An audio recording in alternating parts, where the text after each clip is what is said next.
And then I said, angry, you should see the nuns. Oh, hello. You join me on the first of a series of videos I'm planning on releasing called Shelf Isolation. The idea of this being that if, like me, you're on self-isolation, why not combine it with looking at a bookshelf and have a look at some books that you could and perhaps should read. These could be books that you should just read for pleasure, or they could be books that actually you might want to do for your English literature coursework, or indeed if you're currently a second year that you might want to study at university. So I'll just pluck a book at random out of the bookshelf and see what I could say about it. Let me have a think. How about completely spontaneously? How about the how about the Bloody Chamber by Angela Carter? A completely spontaneous choice. Let's talk about this one. Just a few ideas off the top of my head. I think it's a great book to study for coursework in particular, partly because of the structure of it. I think as soon as you start making comments about structure, you're allowing yourself to access a higher level. And what's great about this is that Carter has structured this as a series of short stories, but planned them to be in a very, very specific order. So what you get over the course of the collection is certain themes emerging, certain characters being repeated, and so you can comment on how these things sort of develop over time. So, for example, some of the characters, you get the almost passive, weak female figure that narrates the first story, who gradually, as the tales go on, becomes the Countess in the Snow Child, and then seems to become the older women in the Wolf stories. This female figure seems to kind of age as it goes on. And I think Carter's making a comment about how women are essentially indoctrinated into the patriarchy and then become almost agents of that patriarchy. Similarly, the cruel, powerful man, we get the Marquis in the Bloody Chamber. And bit by bit, Carter seems to attack that position. In Puss in Boots, for example, that character is killed off and gradually seems to lose the power. Similarly, Jean-Yves, the blind piano tuner in the Bloody Chamber, seems to gain in power as the stories go on. So he starts off as this much more positive male figure, this much gentler male figure. In The Lady House of Love, we get this young soldier who's a very similar character. By the Wolf stories, again, there's a similarity there in that kind of character who becomes more powerful, who sort of becomes a character who sort of reinvents society. You get the same thing in settings. You get the castle essentially of the Marquis in the first story, which I think is echoed in The Lady of the House of Love. This big aristocratic building that for Carter is a symbol of the class system, the bourgeoisie, and the patriarchy. Similarly, you get the outside land. In The Tiger's Bride, for example, she chooses to go there. It's not a threat. She actually prefers to be out there and become a tiger rather than living in the world, with everyone else. We get these cottages towards the end in the Wolf stories that initially are quite threatening, local environments that constrain women. By the end, they're kind of rewritten and revisited and changed. So again, Carter's modelling what she wants to see in society. A great way you could talk about that happening is with language. Carter only uses the C word twice in this collection. Once in the very first story, in relation to some violent pornography that the Marquis has got. So it's all about the objectification of women for the male gaze.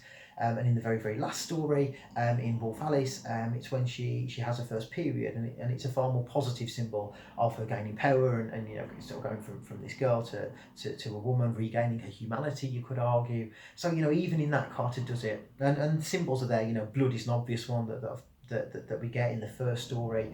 Again, it's to do with a male taking sexual power over a woman. In the last story, it's Wolf Alice, becoming a woman. So the blood sort of changes. Puss in Boots is a really nice story where we get the blood changing, where the blood of the rats is sort of strewn around the bed as this woman again takes ownership of her own sort of life and sexuality.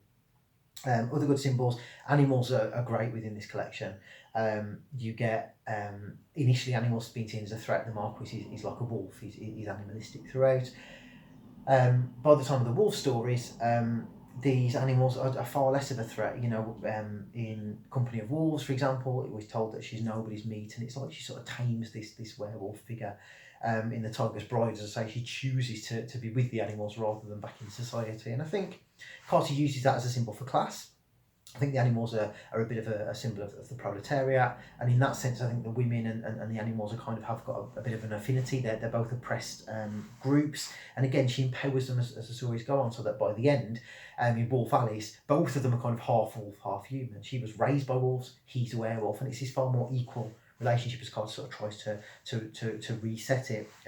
Similarly, the narrator of the first story is described as being like Eve. In the sense that she transgresses, she sins, she breaks the Marquis's instruction. In the last story, Carter compares Wolf Alice to being like Eve, in the sense that she is a new female. It's like Carter's reinventing what society can be. So I think that's where she sort of goes with it. So in terms of themes, obviously you get feminism, but I think class comes in just as much. I think an essay on class in The Bloody Chamber is just as interesting as one on women. Similarly, Carter's writing in the 70s, in this era of growing consumerism and materialism, and I think stuff, like Carter puts a hell of a lot of stuff in this collection. So in The Snow Child, the Countess's pair is stripped away as a kind of expensive clothes are stripped away from her.